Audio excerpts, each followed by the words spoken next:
பண்றாரு. இப்ப கூட நீங்க பாத்தீங்கன்னா வெனிஸ்ல வந்து இட்டாலியில பாத்தீங்கன்னா அஜித்துக்கு வந்து அவார்டு கொடுத்திருந்தாங்க. அதாவது கார் ரேஸ் ஓட்டுனதுக்காண்டி ஜென்டில்மேன் டிரைவர் அவார்டுன்னு ஒரு அவார்டை கொடுத்திருந்தாங்க. அதை வாங்குறதுக்கு குடும்பத்தோட போயிருக்காரு.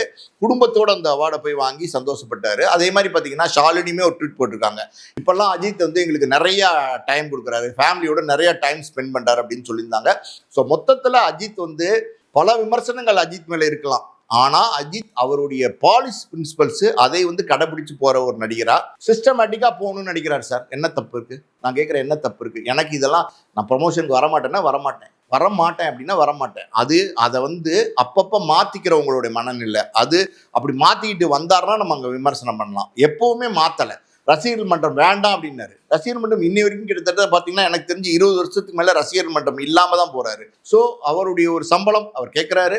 அதுக்கான வியாபாரம் இருக்கா இல்லையாங்கிறதை தவிர்த்து எனக்கு இது வேணும் அப்படின்னு நினைக்கிறாரு. அவருக்கு அது கொடுத்தா நான் நடிக்கிறேங்கிறது இதெல்லாம் வந்து அவருடைய கொள்கைகளாக தான் நம்ம பார்க்க முடியுமே தவிர இதுலாம் நம்ம விமர்சனங்கள் வைக்கிறது வந்து தவறு. ஸோ அந்த வகையில் பார்த்தீங்கன்னா இந்த படம் டிராப்பு அது இதுன்னு ஏகப்பட்ட ரூமர்ஸ் இருந்தால் கூட இது வந்து பிப்ரவரி மாதம் கடைசியில் சொன்னபடி தொடங்கும். அந்த படம் வந்து மிகப்பெரிய வெற்றி படமாகவும் அமையும்.